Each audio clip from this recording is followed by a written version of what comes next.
Assalamualaikum dan salam sejahtera.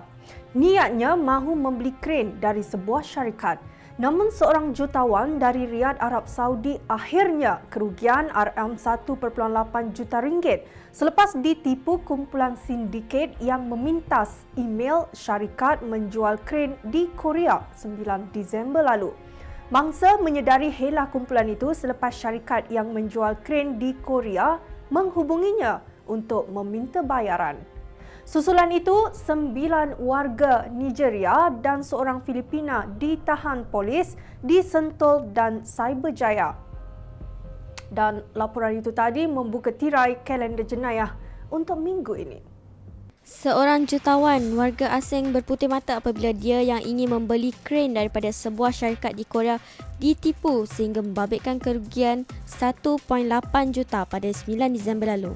Dalam insiden itu, seorang lelaki berasal dari Arab Saudi yang memiliki syarikat menjual jentera berat di Riyadh ingin membeli aset berkenaan sebelum dia ditipu oleh pihak ketiga yang mendakwa mereka adalah wakil daripada syarikat di Korea itu. Mangsa diminta membuat beberapa transaksi untuk membeli kren berkenaan melalui 3 akaun bank yang dimiliki oleh 2 syarikat yang didaftarkan di Malaysia. Susulan laporan itu, polis menahan seorang wanita warga tempatan berusia 29 tahun yang merupakan pemilik kepada akaun bank berkenaan.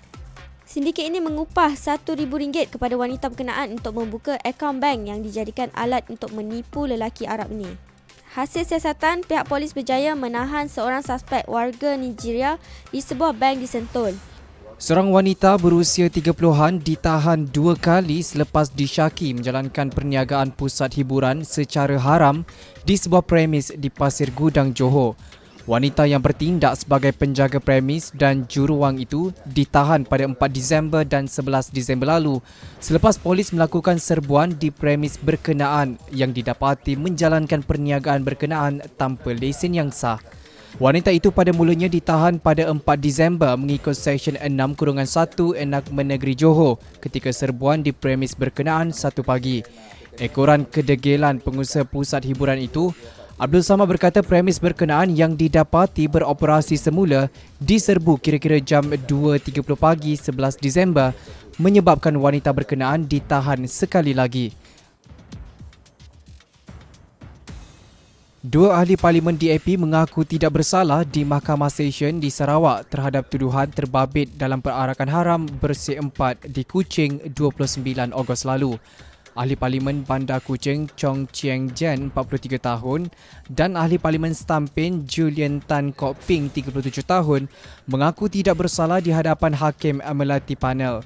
Kedua-dua tertuduh didakwa mengikut Seksyen 4-2-C Akta Perhimpunan Aman 2012 yang jika sabit kesalahan boleh didenda tidak melebihi RM10,000.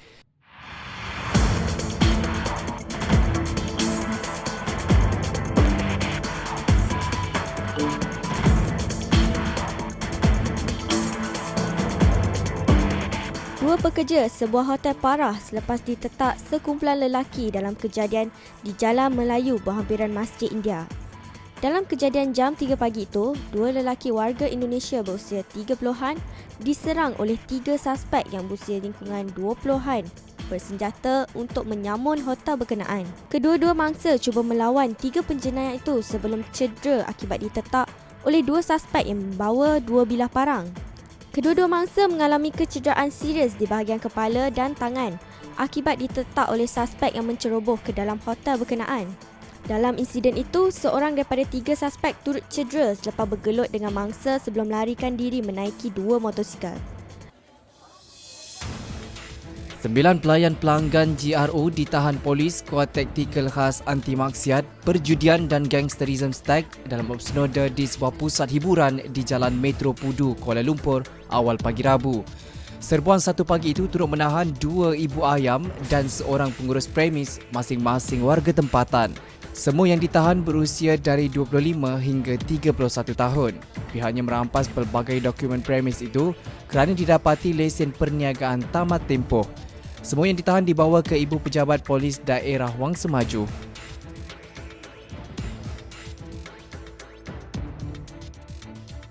Apa yang dilakukan adalah atas permintaan ibunya. Itu alasan anak perempuan sulung seorang wanita dikenali Mak Bedah yang didakwa menipu puluhan mangsanya sejak setahun lalu membabitkan kerugian kira-kira RM1 juta ringgit. Remaja perempuan berusia 18 tahun itu mengakui mengetahui setiap kegiatan jahat ibunya, namun dia serta 6 adik-beradiknya diberi amaran supaya tidak mendedahkan penipuan itu kepada sesiapa. Sementara itu, pengarah JKM Negeri Muhammad Hafil berkata, pihaknya akan mencari waris 7 anak wanita terbabit untuk permohonan penjagaan mereka sementara kes selesai. Selepas lebih beberapa bulan dipaksa berkhidmat sebagai pelayan pelanggan GRO, 48 wanita warga asing dari China dan Vietnam akhirnya diselamatkan. Mereka terselamat selepas serbuan dibuat Jabatan Imigresen Pulau Pinang di sebuah pusat karaoke di Perai Pulau Pinang. Pusat karaoke yang terletak di sebuah stesen bas lama itu mula beroperasi awal tahun lalu dan menyediakan khidmat GRO sebagai tarikan kepada pelanggannya. Baiklah, sekian dulu untuk paparan kalender jenayah minggu ini.